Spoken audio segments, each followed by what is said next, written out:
দাদা ৰাজীৱ দিয়া শেহতীয়াকৈ এটা গানক লৈ পিনি আপোনাৰ নামটো আকৌ সাঙুৰ খাইছে জিলিলে জিলিলে যিটো গান লৈ পিনি এই সন্দৰ্ভত আপোনাৰ প্ৰতিক্ৰিয়া কি? বিভিন্নজনে কৈছে যে এই গানটো তেখেতৰ আছিল বা তেখেতেও আপোনাৰ পোষ্ট এটাত কিবা মন্তব্য দিয়াক লৈ পিনি স্ক্ৰীনশ্বট এটা ভাইৰেল হৈছে। চাওক, প্ৰথমতেতো মই কওঁ যে ৰাজীৱৰ যিটো মানে লছ, সেইটো আমাৰ কাৰণে বহুত ডাঙৰ লছ। হয় ৰাজীৱ মোৰ লগত খুব ভাল ৰিলেশ্যনশ্বিপ আছিলে। যিদিনা ৰাজীৱ ঢুকাইছে সেইদিনাই আমি ৰিয়েকশ্যনো কৰিছো। আমি ৰাজীৱৰ সেই বস্তুটো আমি ফিলো কৰো। হয় কিন্তু তাতে এটা সদায় কনফিউজন লয় যে কিছুমান বিশেষভাৱে কিছুমান কনফিউজন হৈছে, যিটো বস্তু হয়তো আমি ক্লিয়াৰ কৰাটো খুব ভাল বুলি মই ভাবিছো। উম, আচলতে যেতিয়া গান এটা বনোৱা হয়, সেই গানটো এজন কম্প'জাৰে বনায় আৰু এজন প্ৰডিউচাৰ থাকে উম, গানৰ। উম, এতিয়া ৰাজীৱৰ যিটো গান আছিলে, উম, সেই গানটোৰ প্ৰডিউচাৰজন আছিলে তিনিচুকীয়াৰ। হয় সেই গানটোৰ প্ৰথম শব্দকেইটা একেই আছিল, জিলিলে জিলিলে আছিলে। হয় যাবগৈ লাগিব মই নগা পাহাৰলৈ বুলি আছিলে। উম, তাৰপিছত এইটো আজি 15 বছৰ, কিমান আজি 12 বছৰ মান হৈ গ'ল জিলিলে গানটো।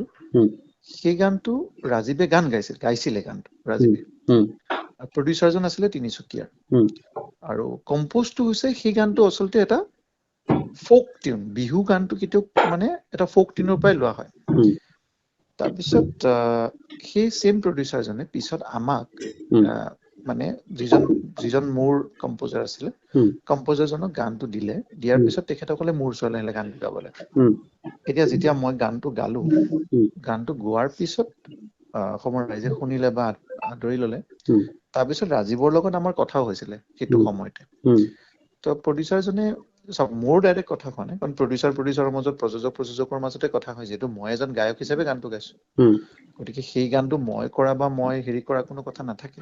উম, বাট এনিৱে, তেতিয়া ৰাজীৱৰ লগত কথা হ'ল।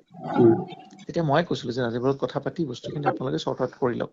উম, কিন্তু সেই গানটোৰ এই গানটো দুটা বেলেগ বেলেগ গান আছিলে আচলতে। কিন্তু উম, উম, ফোক টিউনৰ প্ৰথম লাইন কেইটা একেই আছিলে, বা যা হওক, সেইটো আমি ক'বলৈ নাযাওঁ এতিয়া। উম, দ্বিতীয়তে, মই সেইকাৰণে সদায় এই গানটোত আমাৰ গান বুলি লিখো, মই কেতিয়াও মোৰ গান বুলি নিলিখো।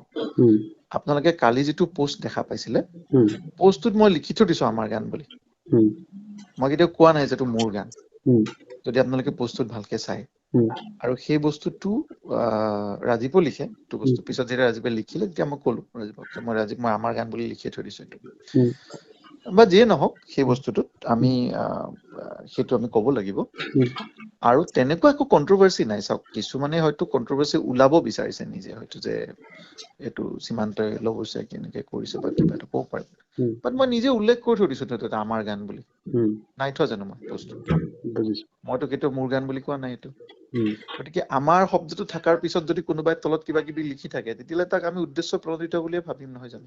কিন্তু এটা কথা ঠিক যে ৰাজীৱ হাদিয়ে প্ৰথমতে গানটো গাইছিলে, যিটো আপুনি গম পোৱা নাই। ৰাজীৱ শদিয়াই সেইটো গান গোৱা নাছিলে। সেই গানটোৰ প্ৰথম লাইন কেইটা একে আছিলে। আচ্ছা। চাওক, দুটা লাইন আমি তেতিয়া কি হয়, আমি ফাৰ্ষ্ট জিলেলে জিলেলে যাবগৈ লাগিব মই নগা পাহাৰলৈ বুলি গোৱা আছে গানটো। আচ্ছা। আৰু প্ৰডিউচাৰজনে দুটা গান বনাইছিলে, এটা মোক গোৱাইছিলে, উম, এটা ৰাজীৱক গোৱাইছিলে। উম, বুজি পালে? বুজিছো। এতিয়া প্ৰযোজকজনে যেতিয়া কৰে কাম, যেতিয়া প্ৰযোজকৰ ওপৰত সম্পূৰ্ণ হেৰি থাকে, তেখেতৰ ৰাইটছ থাকে। প্ৰযোজকজন কোন আছিল আপোনাৰ, জানিব পাৰিম নেকি? প্ৰযোজকজন মই আপোনাক পঠাই দিম, ৰ'ব। নামটো আছে মোৰ লগত, মই বিচাৰিব লাগিব। হয়। তেওঁৱে কৰিছিলে। তেওঁ আমাক পিছত মানে এলবাৰ্ট সঞ্জয় বুলি দুজন ব্যক্তি গোটেই গানটো বনাইছিলে। তাহাঁতক এই গানটো বনাবৰ কাৰণে তেওঁ অথৰাইজ কৰিছে। তেওঁ কৈছে ঠিক আছে, আপোনালোকে বনাব পাৰে বুলি গানটো। সেইটোৱে আছিলে। তাত একো আৰু এই গোটেই কন্ট্ৰভাৰ্চি কৰিব লগা একো নাই। আৰু এই গোটেই বিষয়টোক লৈ ৰাজীৱ হাদিয়াৰ লগত আপোনাৰ তেতিয়া কথা বতৰা হৈছিল, নহয় জানো? এই গোটেই বিষয়টোক লৈ ৰাজীৱৰ লগত প্ৰায় কথা হয়। মই চাওক, ৰাজীৱৰ এনেকুৱা, আৰু কেইদিনমান আগতে আমি আমাৰ হেৰিটো কৰিব গৈছিলো, আমাৰ এটা গানো কৰিছিলো।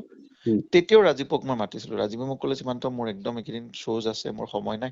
উম, গতিকে ৰাজীৱৰ লগত মোৰ সম্পৰ্কটো যথেষ্ট ভালেই আছিলে। আৰু আমি প্ৰায় মাহত কথা পাতিছিলো ৰাজীৱৰ লগত। উম, কিন্তু ইণ্টাৰেষ্টিং কথা যে কিছুমান বস্তু হয়তো এতিয়া ক'বলৈ হয়তো বেলেগ লাগে। উম, মই ভাবো যে ৰাজীৱৰ যিটো লছ, সেই লছটোত এজন শিল্পী লছ হিচাপে ৰাখিব লাগে। উম, তাক মিছামিচি অহেতুক আমি কন্ট্ৰভাৰ্চি কৰি বা তাক ৰাজনৈতিকভাৱে উম, কিছুমান উদ্দেশ্য প্ৰণোদিতভাৱে নিজৰ বেনিফিটৰ কাৰণে কাম কৰাটো আমি একেবাৰে নিবিচাৰো। উম, আমি বিচাৰো ৰাজীৱ এজন সঁচা শিল্পী হৈ লওক। উম, তেওঁক সেই সন্মানখিনি আমি মনৰ পৰা দিওঁ উম, প্ৰতিজনে। উম, আৰু ৰাজীৱে বহুত বস্তু এনেকুৱা কৈছে যি বস্তুবিলাকে আমাক সকলোকে এক কৰি ৰখাৰ কাৰণে কিছুমান গান কৰিছে উম, ইতিমধ্যে। উম, ৰাজীৱে কেতিয়াও কোনো ধৰণৰ কাৰো বিৰোধী মন্তব্য আজিলৈকে কৰা নাছিলে। উম, তো তেনে ক্ষেত্ৰত ৰাজীৱৰ লগত বেলেগ কোনোবা শিল্পীয়ে হওক বা বেলেগ কোনোবা এজন শিল্পী হওক তেখেতক সাঙুৰি ৰাজীৱৰ লগত এতিয়া ৰাজীৱ যোৱাৰ পিছত আমি যদি তেখেতক অনাহক কন্ট্ৰভাৰ্চি কৰি সেই বস্তুবিলাক কৰি উম, আমি যদি কৰো সেই বস্তুটো আচলতে উচিত নহয়। এইখিনি সময়ত পৰিয়ালটোক আমি আমাৰ সমবেদনা দিয়াৰ লগতে উম, এক্টিভলি আমি কিছুমান কৰিব লাগে কাম কৰি য'ত উম, চৰকাৰে যথেষ্টখিনি কৰিছে। উম, কিন্তু সেই ক্ষেত্ৰত এটা বস্তু দেখা পাইছো যে এইখিনি সময়ত অনাহক কিছুমান কন্ট্ৰভাৰ্চি ক্ৰিয়েট কৰি উম।